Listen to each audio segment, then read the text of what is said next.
All right, everybody. Any day that the Texas Longhorns lose to Oklahoma, it's not a good day. But at the end of the day, this team we should have won, and that makes it a little bit worse. Makes it a little bit worse. This and for people that want to get mad at me and say, "Hey, Nash, whoa, you think Texas should have won?" Yeah, I think we should have just dominated them. I mean, this game almost went exactly how I thought it was going to go. You look at this. I said Dillon Gabriel was going to go for 22 of 35, 290 yards, no touchdowns. He was 23 of 38, 285 yards, one touchdown. Now, here's what I did not. I did think that he was going to run a little bit, not a lot. I didn't think he was going to get 113 yards on the ground. That's 113 yards on with Dillon Gabriel. I don't care who's the quarterback. He is nowhere near the runner that Jalen Milroe is. There's no reason that he should be running for 118 yards. Point blank, period. End of story. Okay, Quinn Ewers. What did I have for him? 21 of 29, 350 yards, 40 rushing yards, 3 total touchdowns. This is one of the issues that we had in the game. Quinn Ewers early on, 3 turnovers. 3. That's not something that you can really. I mean, it's going to be hard to overcome it. And Texas should have. We did and should have overcome that. More on that in just a second. What was his numbers? His numbers were 31 for 37, 346 yards, 1 touchdown, 2 interceptions, 1 fumble. Leading receiver. I said Xavier Worthy was going to be the leading receiver. 8 receptions, 125 yards. He had 8 receptions, 108 yards, but was not the leading receiver. We had Jordan Whittington, 10 receptions, 115 yards. Jonathan Brooks. What did I say for Jonathan Brooks? I said 125 yards, 1 touchdown. What did Jonathan Brooks do? 129 yards, 1 touchdown. If you had told me, hey, Nash, your 4 predictions that you have on the Thursday show, you're going to nail them. They're nailed. I'm sitting here saying, woo-hoo-hoo! We won, baby! No! To have that game in your hands, and then I was talking in the group chat. I now very briefly because I was driving. I'm not texting while driving. I was just on the way to the car, or on the way to the truck. You know, hey, prevent defense prevents you from winning. Prevent defense prevents you from winning. You abandon all. Just whether it's mental, physicality, whatever you want to say about football, you abandon the game of football when you go to prevent defense. It's just stupid. It's stupid. That's why we lost. Now, there's other reasons why we lost too. This is where I say Texas really, at the end of the day, like in my opinion, okay? Y'all can call me crazy for thinking this or whatever. We beat the ever-loving shit out of Oklahoma today. We beat the shit out of that team. And we lost. That's a problem. Now you can point to. I've already said. I already said what I said about the prevent defense. Here's something that I did not see happening: the run defense. The rush defense was just to start out the game. It was amazing to be just quite truthful. But it quickly went sideways. But as soon as Dillon Gabriel starts taking off with his legs, just throw it all out the window. Throw everything out the window. The run defense, it's not what Texas, it's not the standard that we have for Texas this year. The defense did a good job. Now, this is not to say that the defense played bad, okay? Guys like Jahdae Barron had a great game, okay? But they started out strong in the goal line area. Like we had a goal line stand. Like I mean, this Texas the defense was looking legit. It was like, hey, this is looking the part. And then out of nowhere, 2 touchdowns to Tyree Walker. Dillon Gabriel 1 touchdown. Now Tyree Walker 15 rushes for 46 yards. That's nothing amazing, right? That's okay. He played a good run defense. Yeah, sure. They still won. Now, you can also go point. This is where I say, like, there's multiple areas that you can point to it. I haven't even, like, gone and looked at, like, in depth. So, y'all with the TV screens and where you can rewind and, you can see like really close up what's happening. It felt like we got shafted a lot on calls. Like, it felt like there were two different like, we were operating on two separate rules. Oklahoma had one set of rules and Texas had another. I mean, there were multiple times where, and I'm not saying, look, I'm not complaining about this not being a penalty, okay? But if you're going to do it for one team, you might as well do it for the other, like that. So, when one team is sitting there and, like, literally looking, like, there was actually a point where they made contact with the Texas players. They made contact with the Texas player. No penalty, nothing. Holding calls, nothing, nada. Pass interference. Dude literally started to get tackled before the ball even got there. Nothing. I'm not the person. I've been sitting here telling people in stands, I've been telling people on videos, whatever, knock off the referee shit. Knock it off. It's fucking bullshit, okay? Because I don't want to be the Texas, I don't want Texas fans to be known as, oh, they're just complaining about the fucking refs all the time. And excuse my language, but today's fucking real. At least it feels like that. I am like 9.4 yards per attempt to 7.5 for Dillon Gabriel from Quinn Ewers. Quinn Ewers had a good day. He started like this is crazy. He started terrible. I mean, I'm talking. You talk the two interceptions. Now, hold on. I'll say this. One of those interceptions was to Ja'Tavion Sanders, who I don't think he's back healthy fully. Now, shocker alert. Breaking news. But he looked like a step slow. He did not look like Ja'Tavion Sanders' dominant self that he normally is. Now, that being said, this had nothing to do with the fact that, I mean, this one actually probably could have been another case of, I'm just going off the top of my head. This is an instant reaction. That could have probably been a targeting call on Ja'Tavion Sanders. Could have been a targeting call. Why did we not get one? Don't know. It looked, I'm not going to lie. When they showed the replay on the board, it looked pretty like they were going for his head. Head hunting out there. You have to give Venables credit for calling a good defensive game. But at the end of the day, I mean, it could have easily, it could have and should have easily been 0 turnovers. Quinn had a boneheaded, now hold on to the football, fumble. It's that simple. The first pass where he threw the interception, that was just god awful. Like he was staring it down.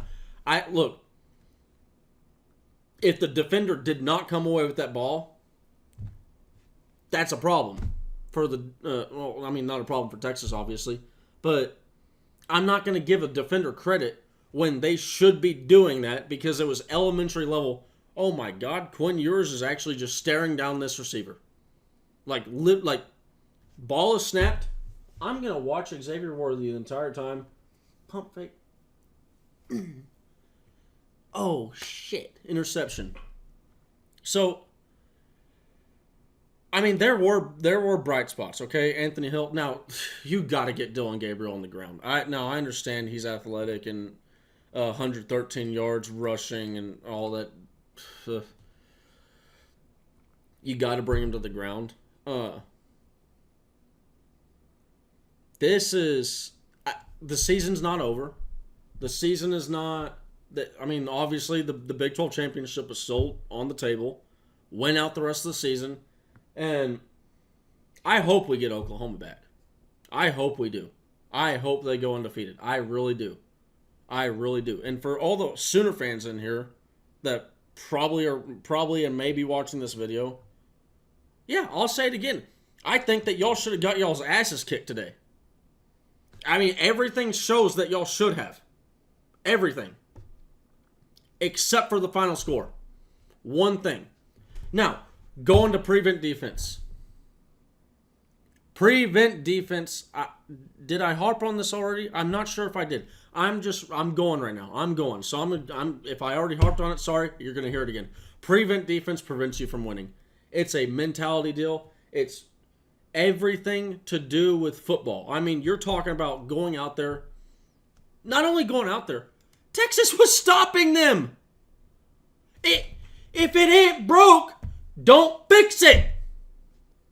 I mean, like, we were actually, hey, all that stuff that I said before about him running the ball. The drive before we go out there and we're giving 15 yards of cushion on wide receivers. It was 3-play drive, 4 yards.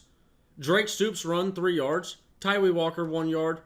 Dillon Gabriel pass incomplete. It's just absolutely nuts. Wasted a career. Was this a career day from Jordan Whittington? I think this is a career day from Jordan Whittington. I'm going to check real quick.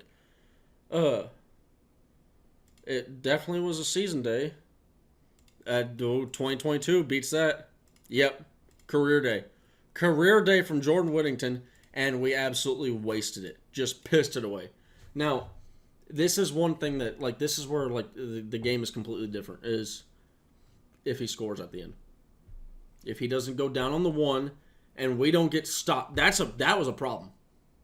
We got to be able to punch the ball in from the 1 yard line. We have to. When you got a guy, Jonathan Brooks, back there, yes, you got to be able to punch that ball in. No, you know what? And so let's go on some good things, okay?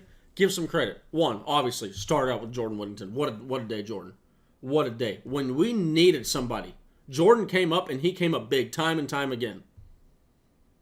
Xavier Worthy was great. A.D. Mitchell was great. Quinn Ewers, if you were to, like, I'll say this. If you turned on the TV after his third turnover, I believe it was the fumble. It was either the fumble or the second interception that went on Jatavian Sanders' hands. If you just started watching from then, you'd be like, "Oh, Quinn had a high. Quinn, he did the damn thing. He looked great. Looked amazing today." So, for the ability to rebound and respond, hey, love it. Absolutely great. But we got to get this stuff cleaned up. I mean, you cannot have it. I maintain again, we should have beat the ever-loving crap out of Oklahoma today. Should have. But at the end of the day, it's all shoulda, coulda, wouldas. And the final score is 34-30. Here's another excuse my language again, but here's another crazy shit statistic that just, likes to pop out in my head. Oklahoma went 5 plays, 75 yards in 1 minute and 2 seconds. The drive before that I mentioned, the 3-play 4-yard drive, 1 minute and 21 seconds. It took them longer to go 3 and out and 4 yards than it did to go 5 plays, 75 yards. Prevent defense prevents you from winning. I mean, hey, and people, they'll point to the Oklahoma fans can point to the missed field goal and saying, well, we had the missed field goal. You should have had that. Well, I mean, the litany of other calls that were being called for y'all, but not called for Texas. The players, y'all's players actually like Dillon Gabriel's.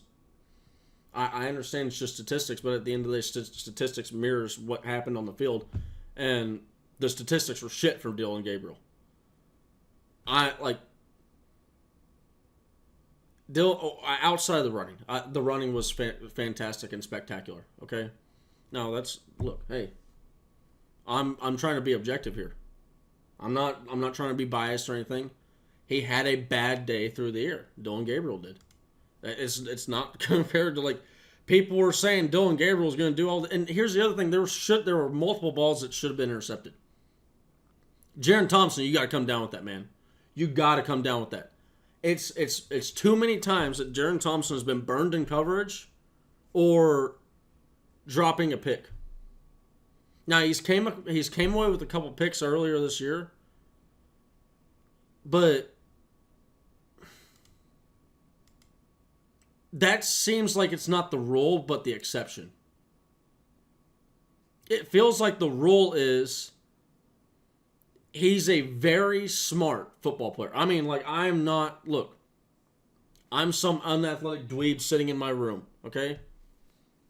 Jaren's accomplished a lot more than me.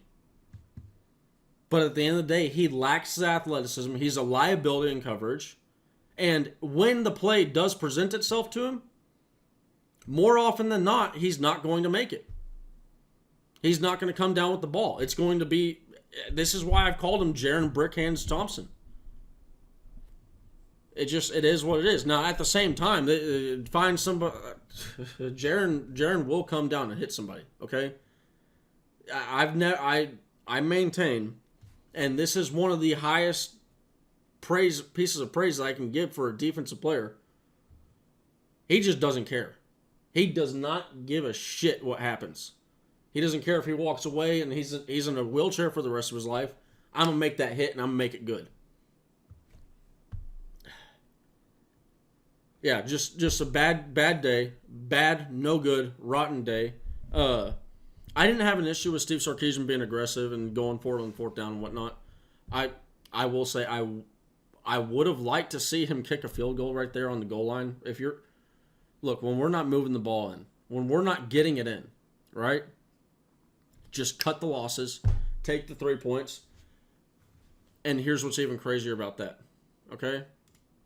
You go, let's just hypothetically say we took the 3 points, and we're now down 1 point to Oklahoma.